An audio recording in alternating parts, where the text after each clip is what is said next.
Welcome back to Payback Logs. Grab your snacks, get comfortable, and remember, the people in these stories had every chance to behave themselves. They just chose wrong. Drop a comment and be sure to subscribe. You're gonna love it here. The first thing I smelled wasn't the antiseptic or the floor wax. It was the ozone, that sharp, metallic tang of a high-end air ionizer working overtime in a room that was costing $4,000 a day. My eyes were heavy, glued shut by the kind of crust that only forms when you've been under for a dozen hours. When I finally forced them open, the world was a blur of fluorescent whites and the rhythmic, mocking pulse of a cardiac monitor. Beep, beep, beep. It was the heartbeat of Thorne Industrial, the company I started in a garage in 1984 with nothing but a used lathe and a wife who believed in me. Now that heartbeat was tethered to a plastic tube snaking into my arm. I tried to lift my hand, but it felt like it was made of wet concrete. My chest throbbed with a dull, grinding ache, a reminder that the surgeons had spent 6 hours replumbing the pipes around my heart. I was 72 years old, and for the first time in my life, I was immobile. "He's awake," a voice said. It wasn't the nurse. It wasn't my daughter, Claire. It was Marcus. I shifted my gaze. He was sitting in the corner, perched on a designer chair that looked out of place against the clinical backdrop. He was wearing a suit that cost more than my first truck. Charcoal wool, slim fit with a silk tie the color of a bruised plum. He wasn't looking at me with concern. He was looking at his watch, a Patek Philippe. I knew the model. I'd bought it for him as a wedding gift, a gesture of welcome into a family he was currently trying to dismantle. "Arthur," Marcus said, standing up. He didn't move toward the bed to comfort me. He moved toward the small rolling table where my water pitcher sat. He pushed it aside to make room for a slim silver laptop. "The doctors said the bypass went well. You're a lucky man. Most people your age don't bounce back from a systemic failure like that." I tried to speak, but my throat was a desert. I managed a raspy cough instead. Marcus didn't offer me water. He opened the laptop. The glow of the screen reflected in his high-set cheekbones, making him look like a digital predator. "I'll keep this brief, Arthur. The board is in a panic. With you in here, the stock has dipped 6 points. The institutional investors are smelling blood. They think Thorne Industrial is a legacy dinosaur without a pilot. They're calling for an emergency reorganization." I gripped the side rail of the bed. The metal was cold, biting into my palm. My mind was foggy, but 40 years of corporate warfare don't just vanish because of a little anesthesia. I knew the bylaws, I knew the board, and I knew Marcus.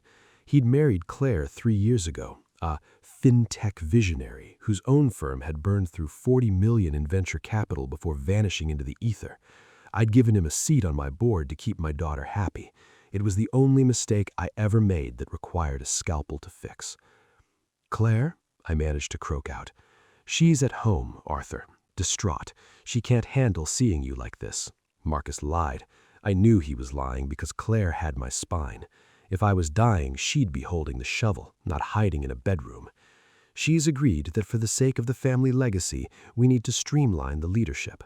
I've drafted a consent to reorganize form. It's a temporary measure. It just shifts your voting proxies to me while you're in this state." He turned the laptop toward me. It wasn't just a reorganization. I could see the fine print even through the haze. It was a general proxy assignment. It would give Marcus the power to vote my shares, to appoint new directors, and to override the executive committee. It was a hostile takeover disguised as a medical necessity. "Sign here, Arthur." He held out a digital stylus. "Digital signature is fine. I've already had the corporate secretary verify the timestamp. We can have this executed before the markets open tomorrow. It saves the company. It saves Claire's inheritance." I looked at the screen. I looked at the man who sat at my Thanksgiving table and toasted to family honor while planning to strip the skin off my back. The monitor spiked. Beep, beep, beep. A nurse poked her head in, checked the readout, and looked at Marcus. "He needs rest," she said firmly. "Just a moment more," Marcus snapped, his polished veneer cracking for a split second. He turned back to me, his eyes hard. "Arthur, don't be stubborn. You're 72, you're in an ICU bed, you can't run a global manufacturing firm from a catheter. Sign the damn paper so I can go back and fix the mess you've left behind." I didn't take the stylus. I closed my eyes. I sank back into the pillows, feeling the weight of the years and the betrayal. I let him think I was slipping back into sleep. I let him think the old lion was finally tamed by the morphine. Marcus let out a sharp, frustrated breath. I heard the snap of his laptop lid closing.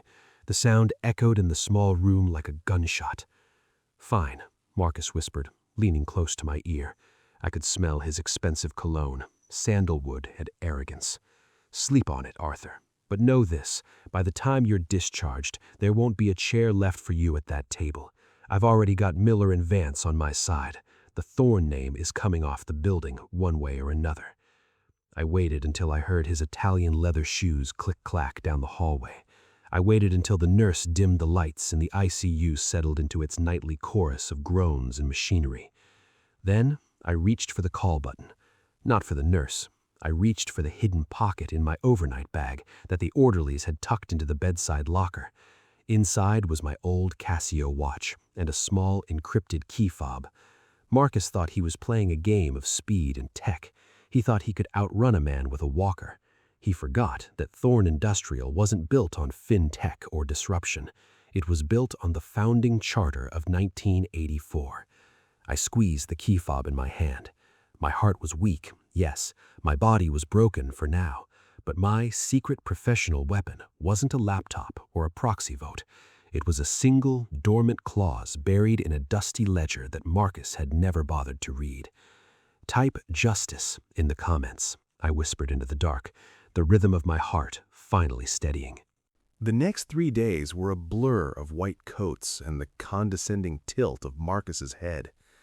I was moved from the ICU to a private recovery suite, a room with a view of the city skyline, though all I could see was the reflection of a man who looked 20 years older than he was.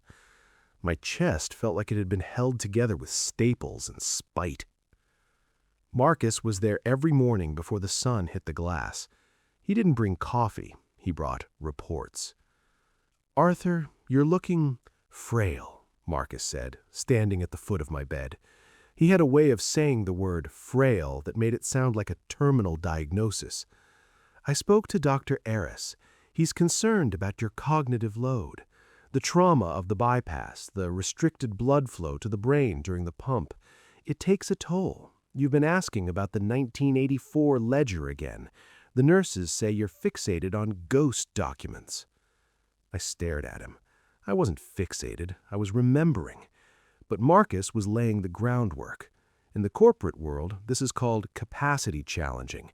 If he couldn't get me to sign the proxy, he would convince the board, and my daughter, that I was no longer compos mentis.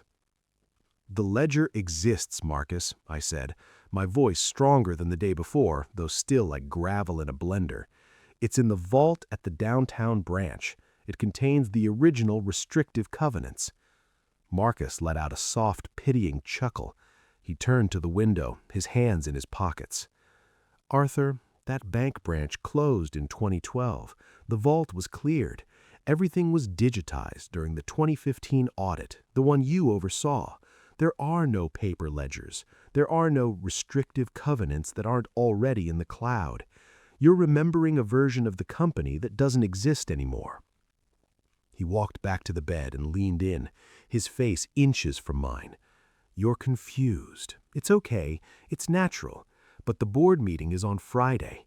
If you show up or even call in and start talking about 1984 ledgers and paper vaults, they're going to vote for a mandatory medical leave. You'll lose your chairmanship.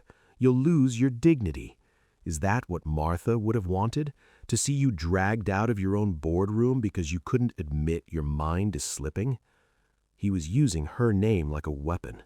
Martha, the woman who stood by me when the bank tried to foreclose on our first warehouse, the woman who hand-wrote every invoice for the first 5 years of Thorne Industrial. Using her memory to gaslight me was the moment I stopped seeing Marcus as a son-in-law and started seeing him as a parasite that needed a lethal dose of reality. "I'm not confused, Marcus," I said, holding his gaze. "I'm tired. There's a difference." "Is there?" Marcus straightened his tie. "Arthur, Claire is worried, Arthur.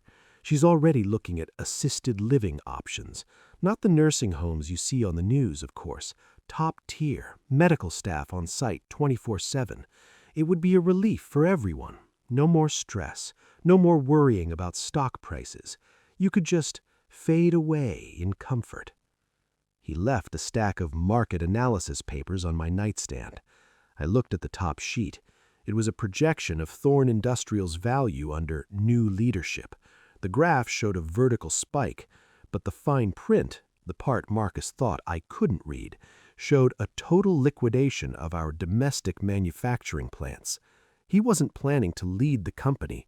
He was planning to chop it up and sell the parts to a private equity firm in Singapore. I waited until the door clicked shut. I reached for my phone, the old battered flip phone Marcus had tried to replace 3 times. He thought it was a relic of my tech illiteracy. He didn't realize it was the only device in the room that was being tracked by his smart home monitoring suite. I dialed a number I hadn't called in a decade. "Bill," I said when a gruff voice answered. "It's Arthur. I'm in the hospital. I need you to go to the warehouse on 4th Street. Not the new one, the old one, the one with the rusted sign. Behind the electrical box in the foreman's office, there's a floor safe. The code is Martha's birthday, 6 digits. "Arthur, you sound like hell," Bill, my retired head of operations, replied. "What am I looking for?" "A leather-bound book and the original stock certificate number 001, the one with the gold foil seal. And Bill, don't tell Claire. Especially don't tell Marcus. To the world, I'm a confused old man in a hospital bed. Let's keep it that way until Friday morning." I hung up and looked at the fluorescent lights. Marcus thought he was gaslighting a dying flame. He didn't realize he was just providing the oxygen for a backdraft. If you've made it this far, do us one quick favor. Subscribe. A lot of people watch without ever doing it, but it costs you nothing and means everything to us. Thank you, genuinely. "Type justice in the comments," I whispered, closing my eyes as the heart monitor hummed its steady, deceptive tune. Marcus thinks I'm losing my grip on the present. He's about to find out that the past is the only thing that's going to keep his hands off my life's work. The morphine drip has a way of thinning the walls between now and then.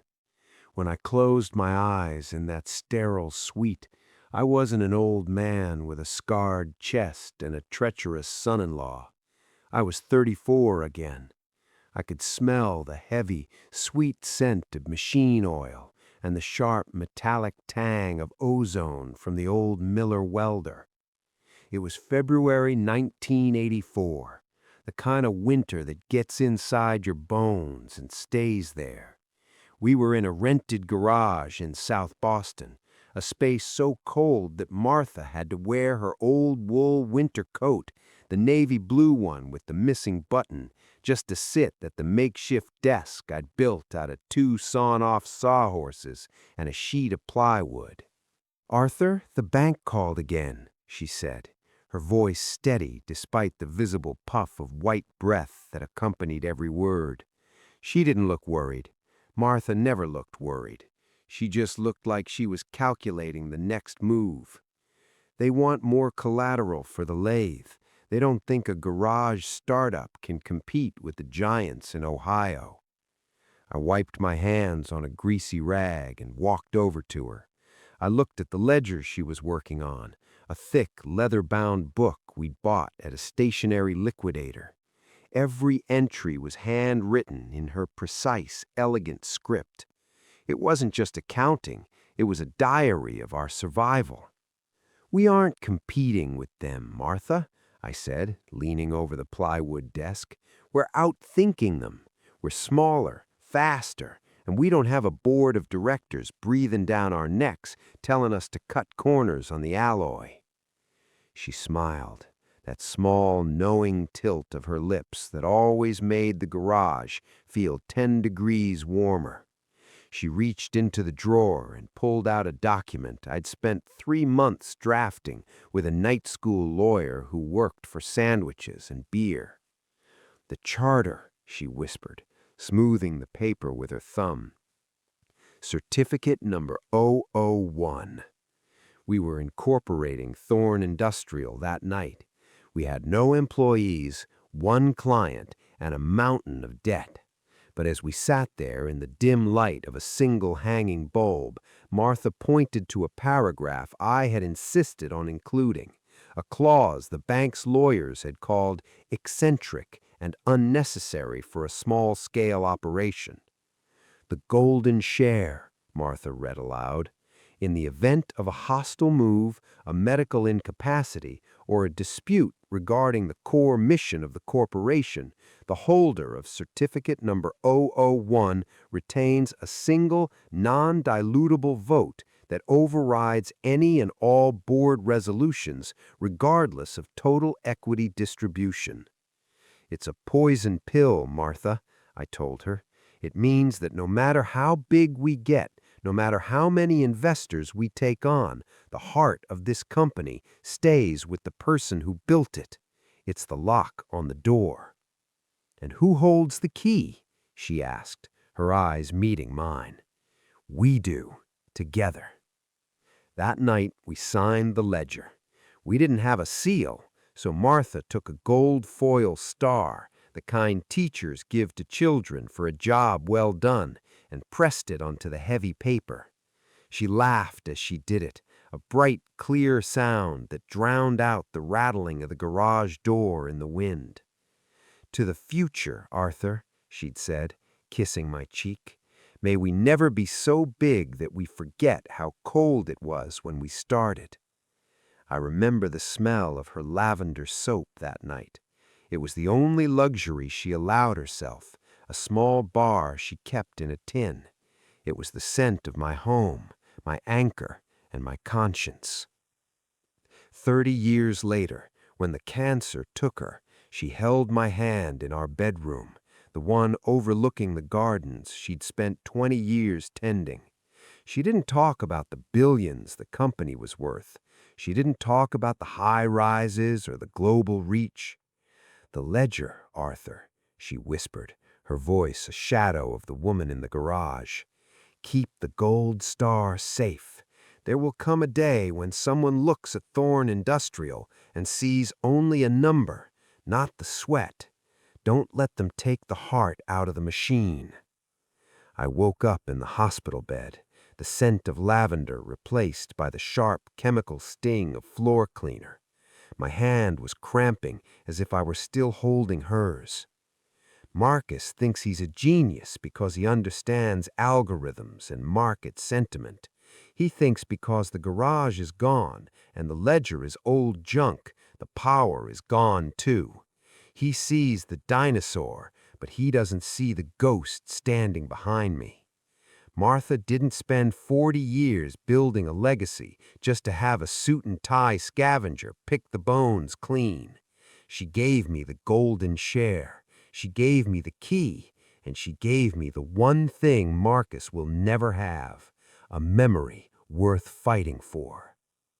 "Type justice in the comments," I whispered, staring at the digital clock on the wall as it clicked towards Friday. "Because Marcus thinks he's fighting an old man. He doesn't realize he's fighting a promise I made in a freezing garage 42 years ago, and I never, ever break a promise to Martha." The discharge from the hospital was a sterile, transactional affair.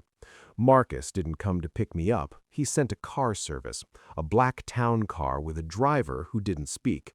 It felt less like a ride home and more like an escort to a tomb. As the car pulled into the gravel driveway of the estate Martha and I had shared for 30 years, the crunch of the stones under the tires sounded like grinding bone. The house was cold. Marcus had installed a smart energy system that lowered the temperature to a precise, unwelcoming 62 degrees when the sensors didn't detect active occupants. I walked into the kitchen, my chest tightening, not from my heart, but from the silence. Martha's copper pots still hung from the rack, but they were dull now, unpolished. I sat at the heavy oak table, the one we'd bought with our first real profit check in '89. I didn't reach for a glass of water. I reached for the old battered ThinkPad that Bill had dropped off an hour earlier, tucked hidden beneath a pile of mail. Marcus thought my tech illiteracy was a shield he could hide behind. He forgot that before I was a CEO, I was an engineer. I wrote the original firmware for our CNC machines in assembly language. I knew how to look behind the curtain. I bypassed the guest Wi-Fi and tunneled into the company's internal server via a legacy VPN port I'd left open for myself years ago, a back door that the new IT team hired by Marcus had overlooked in their rush to move everything to the cloud. The first thing I looked for wasn't the stock price. It was the debt schedule. "You greedy fool," I whispered, the blue light of the screen reflecting in my glasses. Marcus hadn't just reorganized the board. He had taken out a series of bridge loans from a private equity group called Apex Capital. The interest rate was predatory, 14.5%, and the maturity date was set for 30 days. It was a burn and churn play. He was borrowing money against the company's physical assets to buy up the minority shares of the board members who were still loyal to me. He was using the company's own blood to pay for its execution. But then I found the Special Purpose Vehicle, SPV account. It was labeled Project Phoenix. I dug deeper, my fingers flying across the keys, with a muscle memory that bypassed the ache in my ribs. Marcus had authorized a marketing spend of $12 million, but the money hadn't gone to an ad agency. It had been funneled through a series of shell companies in the British Virgin Islands and then moved into an escrow account. The escrow was tied to a private placement of Thorne Industrial stock. Marcus wasn't just taking over. He was short-selling the company's own secret R&D patents. He was intentionally driving the stock price down by leaking bad performance reports to the press so he could buy back the majority shares at a discount using the company's own stolen cash. It wasn't just a hostile takeover, it was fiduciary embezzlement. I pulled up the metadata on the bad performance memos. Every single one was authored by a user ID, mvaneadmin. Marcus had been so arrogant he hadn't even bothered to spoof his own login. He thought the old guard only understood paper and gold stars. I spent 6 hours in that cold kitchen, my tea going stone cold beside me.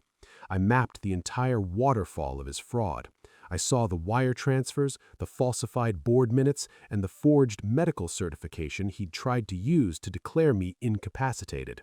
My heart was beating steady now, not with the frantic pulse of the ICU, but with the rhythmic, cold precision of a predator who has found the scent. Marcus thought he was a digital visionary. He didn't realize that in a world of high-speed fraud, the most dangerous man is the one who knows how to read the base code. I printed the logs, the physical, undeniable paper trail. I tucked them into the leather-bound ledger from 1984. The old and the new bound together. "Type justice in the comments," I whispered, the ticking of the grandfather clock in the hallway punctuating the silence. Because Marcus thinks he's been operating in the shadows. He's about to find out that when you turn on the light in a room full of cockroaches, there's nowhere left to hide, and I just found the master switch. Thursday night. The house felt less like a home and more like a crime scene waiting for a detective. I was sitting in my study, the only room Marcus hadn't upgraded with voice-activated lights and hidden cameras. I was staring at a blue folder, the one Martha had labeled Leo's Future in her neat floral cursive. Leo is my grandson. He's 10 years old, has his grandmother's stubborn streak, and spent last summer in my garage learning how to restore an old 1965 Mustang. I had set up a restricted educational trust for him the day he was born. It was funded by my personal dividends, money that had already cleared the company ledger. It was untouchable. Or so I thought. I opened the bank's portal on my laptop. I had to use a secondary authentication, a physical token Marcus didn't know I kept in my old cigar humidor. When the balance screen flickered to life, My heart didn't just skip. It felt like it hit a wall. Current balance, $1,412.80. Last month, it had been $285,000. I scrolled through the transaction history, my vision blurring with a cold, white-hot rage that no bypass surgery could ever fix. There were 3 massive equity withdrawals labeled as asset reallocation, Guardian authorized. Marcus. He hadn't just stolen from the board. He hadn't just tried to push me into a nursing home. He had gone after a 10-year-old boy's education to pay the origination fees for his predatory bridge loans with Apex Capital. He was using my grandson's life as a deposit for the shovel he was using to bury me. I heard the front door heavy thud open. Marcus was home, whistling a tune I didn't recognize, something upbeat, something for a winner. I stepped out of the study, the blue folder clutched in my hand like a weapon. "Marcus," I said, my voice cutting through his whistling like a serrated blade. He stopped, adjusting his cufflinks. He looked at me with that same condescending pity. "Arthur, you should be in bed. The smart home log says you've been up for 6 hours. That's not good for the recovery, is it? You're getting agitated again." "I'm looking at Leo's trust, Marcus," I said, holding up the folder. "The educational fund Martha and I built for him. It's gone. You moved it into an escrow account for Project Phoenix on Tuesday while I was in the ICU. Marcus didn't flinch. He didn't even have the decency to look guilty. He just let out a long, weary sigh, the kind a father uses for a toddler who's made a mess. "Arthur, this is exactly what the doctors were talking about," he said, stepping closer, his sandalwood cologne filling the hallway. "You're seeing thefts where there are only strategic shifts. I didn't steal it. I borrowed the liquidity to ensure the Thorne Industrial merger goes through. Once the Series B funding clears on Friday, I'll replenish the account with a 10% growth bonus. Leo will be better off than he was before. You're failing to see the big picture. The big picture is that you stole from your own son," whispered. "I secured his future," Marcus snapped, his polished veneer finally dropping. "I'm tired of playing small business with you, Arthur. You're obsessed with old machine shops and college funds. I'm building a global conglomerate. If I have to move a few dormant assets to make that happen, so be it. Claire knows. She's fine with it." "Claire doesn't know, because if she did, you wouldn't be standing in this house." Marcus laughed, a dry, ugly sound. "Go to sleep, Arthur. Tomorrow is the board meeting. I've already sent the medical certification to the board secretary. You're being removed for cognitive decline. I've got the doctors, I've got the proxies, and I've got the cash. You've got a blue folder and a broken heart. Don't make this harder than it has to be." He walked past me, intentionally clipping my shoulder. I stumbled, the pain in my chest flare up, but I didn't fall. I watched him walk up the stairs, the visionary who thought he could bankrupt a child's future to buy a bigger chair at a table he hadn't built. If you've been listening for a while and want stories like this to keep coming, it really helps if you hit that like button and subscribe. 97% of people never do, but it's what keeps this whole thing running. Thank you, for real. "Type justice in the comments," I whispered, gripping the banister until my knuckles turned white. "Because Marcus thinks he's a shark. He doesn't realize he's just a scavenger who's wandered into a trap built by a man who has nothing left to lose. And tomorrow, I'm going to show him exactly what the dinosaur can do when you touch his family." Friday morning arrived with the gray, biting clarity of a New England winter. I didn't stay in bed. I didn't play the part of the fading patriarch. I sat at my vanity and shaved with a straight razor, my hand as steady as the day I calibrated the first lathe in the garage. I put on my 1992 charcoal wool suit, The one Martha said made me look like I owned the skyline. Because today, I did. At 8 a.m., Marcus knocked on my door. He was already wearing his victory lap smile. A silk tie the color of dried blood knotted perfectly at his throat. "Arthur," he said, leaning against the doorframe, "I assume you've spent the night looking at the shadow ledgers again. Are we ready to be sensible? The board car's downstairs. I can have you dropped off at the clinic for your evaluation while I handle the signing. It's cleaner that way." I turned to him, my face a mask of weary defeat. I let my shoulders slump just an inch. "You win, Marcus." I looked at the Apex Capital terms. I looked at the bridge loans. You've boxed me in. If I fight you in the boardroom, the stock crashes and Claire loses everything. I can't do that to her, or to Leo. Marcus's eyes widened. The predator had finally seen the white flag. That's the smartest thing you've said all week, Arthur. I knew you'd see reason. The company needs a single voice, a visionary voice. "I'll sign the proxy," I said, my voice barely a whisper. "But I want to do it in person, at the head of the table, one last time. I want the board to see that I'm passing the torch voluntarily. It keeps the medical decline out of the public record, for Martha's sake." Marcus hesitated. He was calculating the optics. A voluntary handover was worth 10 points on the opening bell. A messy incapacity hearing was a PR nightmare. "Fine," Marcus said, checking his Patek. "We leave in 10 minutes. But don't get sentimental, Arthur. No speeches about the old days. We sign the merger, we authorize the Apex transfer, and we're done." As Marcus went to the kitchen to take a power call, I reached into my closet. I didn't pull out a briefcase. I pulled out the leather-bound ledger from 1984.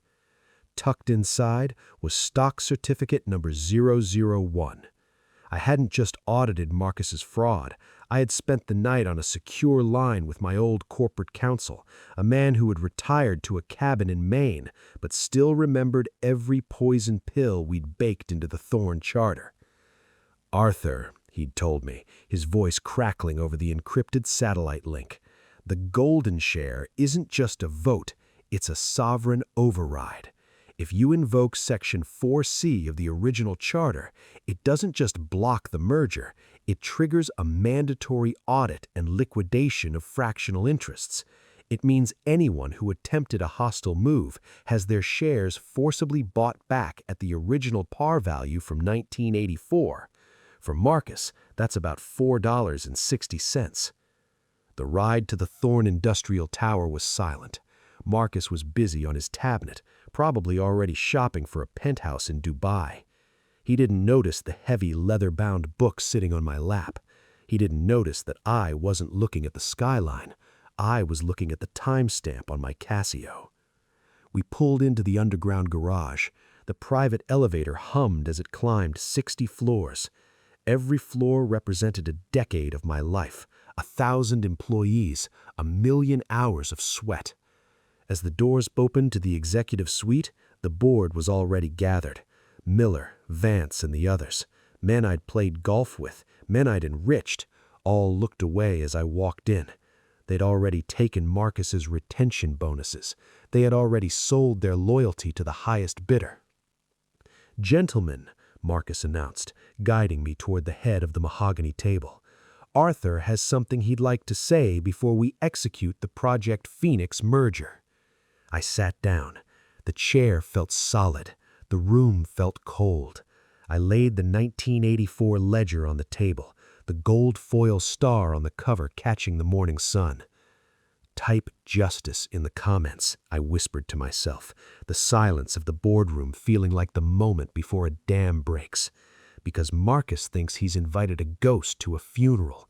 He doesn't realize he's just handed the dinosaur the keys to the cage, and the cage is about to lock from the inside.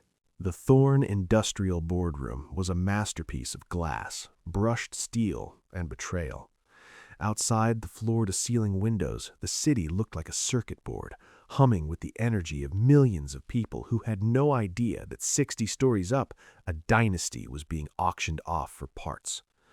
Marcus sat to my right, leaning back in his ergonomic chair, tapping a tactile stylus against his tablet. He looked at the board members, Miller, Vance, and 4 others who had already cashed his retention bonuses, and gave a sharp, predatory nod. "All right, gentlemen," Marcus said, his voice echoing with an unearned authority. "Arthur is here to formally transition his duties. We have the Project Phoenix merger documents ready for digital execution. This move merges Thorne Industrial with Apex Capital's infrastructure wing. It's a clean break from the old manufacturing model. It's a shift into high-margin data logistics. Arthur?" He slid the tablet toward me. The Sign Here box was blinking, a digital pulse that felt like a countdown. I didn't look at the tablet. I looked at the board. "Miller," I said, my voice low and gravelly, cutting through the hum of the HVAC. "Your father and I worked the line together in '86. We shared a thermos of coffee when the heating went out in the South Boston plant. Vance, I paid for your daughter's medical school when the insurance company denied her claim in '02. Does any of that carry weight today, or is the Apex bonus really that heavy in your pockets?" Vance looked at his cuticles. Miller adjusted his tie, his face reddening. "Arthur, don't," Marcus hissed, his eyes darting to the clock. "We discussed this. Don't get sentimental. The market opens in 10 minutes. Just sign the proxies so we can move forward." "I'm not signing the proxy, Marcus," I said. I reached out and pushed the tablet away. It skidded across the mahogany table and clattered to the floor. The room went deathly silent. "What are you doing?" Marcus stood up, his face contorting. "We had a deal. You're confused, Arthur. Your medical certification is already on file with the secretary. If you don't sign, we'll move for an immediate vote of no confidence based on your cognitive decline." "You want to talk about decline, Marcus?" I opened the 1984 leather-bound ledger. I pulled out the original charter, the paper yellowed, but the ink still dark and defiant. "This is talking about the decline of your ethics. This is talking about the $12 million you funneled through Lighthouse Holdings in the British Virgin Islands. This is talking about the short sell play you've been running on our R&D patents since I was admitted to the ICU. I pulled a stack of printed server logs, the ones Marcus thought I was too old to find, and fanned them across the table. "These are the metadata trails, Marcus, authored by you, time-stamped while I was under anesthesia. It's not a merger, it's a fiduciary asset strip, and it's a felony." Marcus turned pale, then a mottled purple.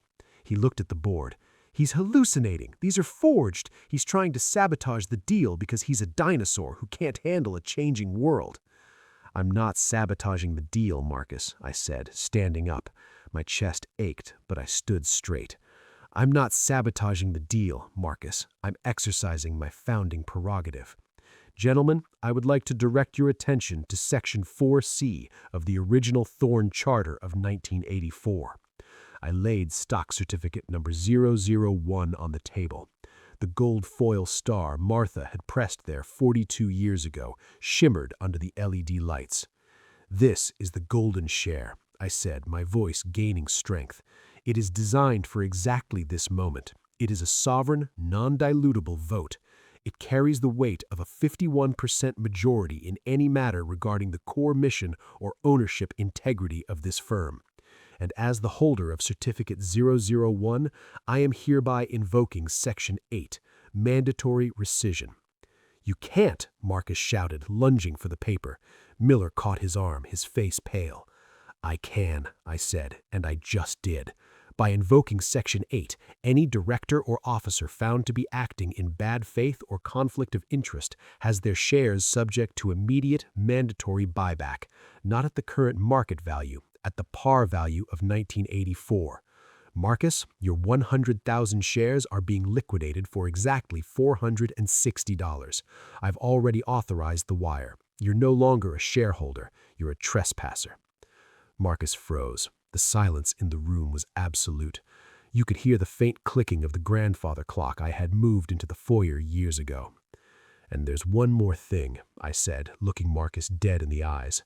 "I know about Leo's trust. I know you used my grandson's college fund as collateral for the Apex origination fee. That's not just fraud, that's child endangerment and theft from a minor.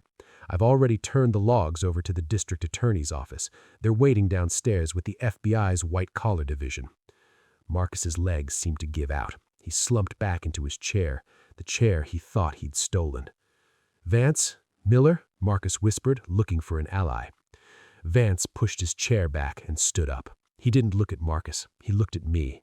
"Arthur, I didn't know about the grandson. I didn't know about the BVI accounts. We were told it was a standard restructure. You were told what you wanted to hear so you could sleep on a bigger mattress. Clean out your desks, all of you. You're being suspended pending a full forensic audit. Thorne Industrial isn't going to Apex. It's staying exactly where it belongs." The elevator doors opened at the end of the hall. 2 men in suits and a woman with a federal badge stepped out. "Marcus Vane?" the woman asked, her voice echoing in the marble foyer. "We have a warrant for your arrest for wire fraud, embezzlement, and falsification of corporate records." As they led Marcus away in handcuffs, the Patek Philippe I'd bought him glinting mockingly on his wrist, he turned to look at me. The visionary mask was gone. He just looked like a small, broken man who had tried to play God and realized he was only a clerk. I sat back down at the head of the table. I ran my hand over the gold foil star on certificate 001. My heart was beating steady. My chest didn't hurt anymore.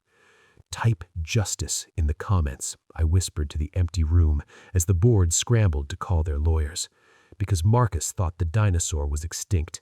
He didn't realize that some things, like a promise made in a cold garage and a gold star on a piece of paper, never go out of style, and they never, ever lose their value. The silence of the house was different now. It wasn't the heavy, predatory quiet of Marcus's smart home sensors or the sterile hush of the ICU. It was the natural, settling peace of a place that had finally been purged. I sat in the sunroom, the evening light stretching long, golden fingers across the hardwood floors. On the table next to me sat a single toasted glass of scotch and a new bank statement that had arrived via courier an hour ago. Leo's trust fund was back to its full amount, plus a 15% settlement fee seized from Marcus's personal brokerage accounts before they were frozen by the SEC. I'd spent the afternoon on the phone with Claire. There were tears, yes, mostly of relief, but also the sharp, stinging shame of a daughter who realized she'd let a wolf into the nursery. I didn't blame her. Predators are experts at mimicry. "Dad," she'd whispered, "how did you know? How did you see it when I couldn't?" "I didn't see the man, Claire," I told her, looking out at the garden. "I saw the numbers. Numbers don't have a charm. They don't have a smile. They just have a destination. And Marcus's numbers were all heading toward a cliff." Thorne Industrial stayed Thorne Industrial. I didn't retire, not yet. I appointed Bill as the interim CEO and promoted a floor manager from our Ohio plant to the board. We didn't shift to data logistics. We went back to high-grade alloy manufacturing, the kind of work that leaves grease under your fingernails and pride in your chest. The institutional investors grumbled about stagnation for a week, then shut up when our Q3 orders hit a record high. Turns out, the world still needs things that are built to last. Marcus is currently serving the first year of an 8-year sentence at a federal facility in Pennsylvania. He lost the Patek, he lost the Italian suits. According to the last legal brief, he's working in the prison laundry.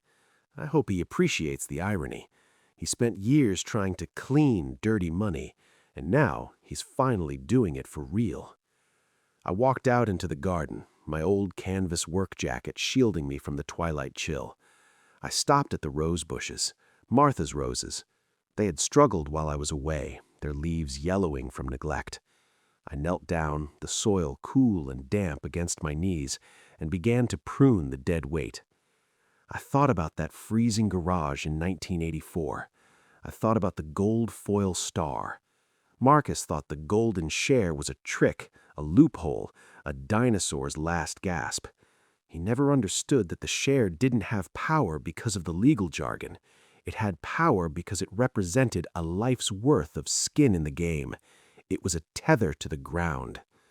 I reached into my pocket and pulled out the old Casio watch.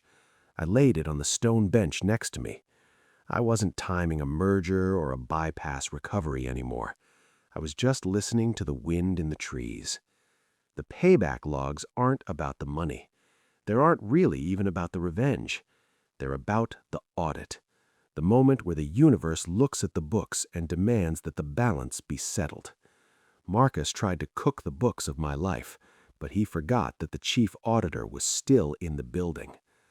"Type justice in the comments," I whispered, clipping a final withered branch and letting it fall to the earth. If you liked this story, join our community by hitting that like button and subscribing for more real, raw, and family-centered stories. And as always, thank you for being a part of this sphere.